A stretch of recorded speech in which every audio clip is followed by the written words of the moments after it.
This is a dating site of beautiful people. Is anyone on the beautiful people dating website? Okay, I'm not surprised again. Beautiful People is a rather unusual dating site because it says it is exclusively for beautiful people. If you want to join the site, they will actually judge how good looking you are before you can create yourself a profile.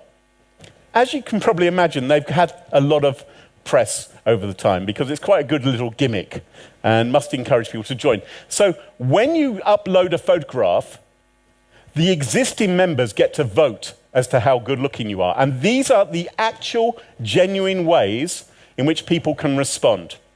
They can say, yes, you should definitely be let in. Yeah, okay then, not really. And no, we don't want people like that.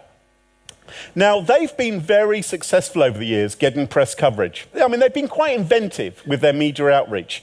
In January 2010, for instance, they said that they'd thrown out 5,000 people from the dating site, claiming that they'd put on too much weight over Christmas.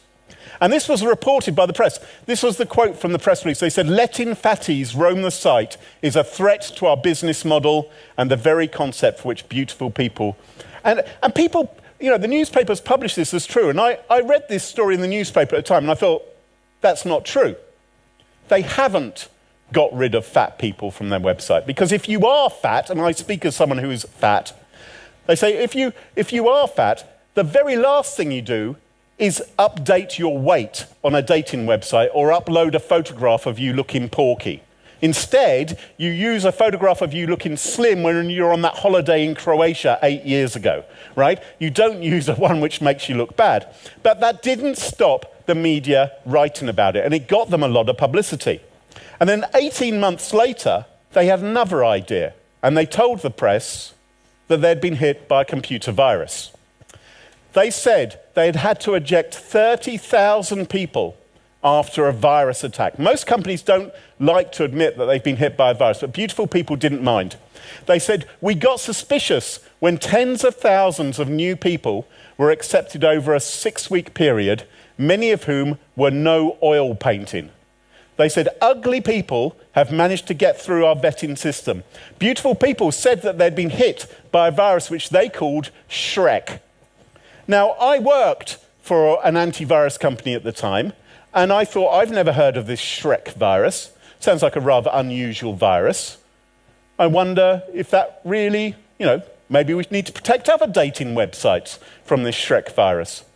And so I read their press release, and this is what they said. People were wrongly admitted to the site, and they believed for a short while that they were beautiful as a consequence. It must be a bitter pill to swallow, but better to have had a slice of heaven than never to have tasted it at all.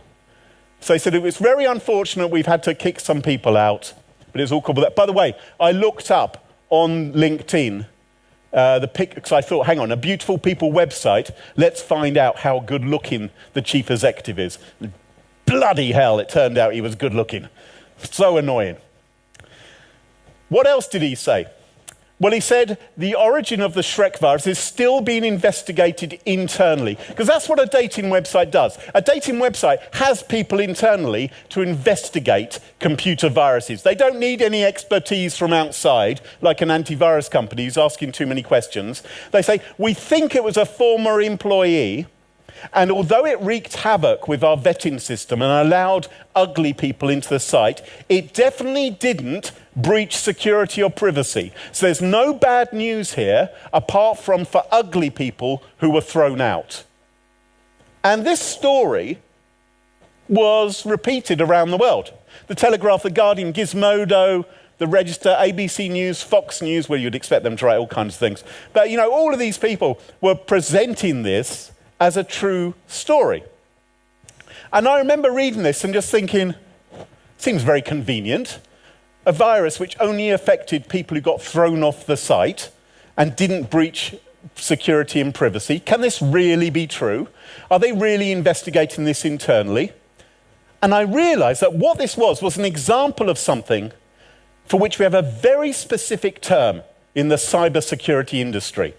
And it's best summed up with a couple of emojis.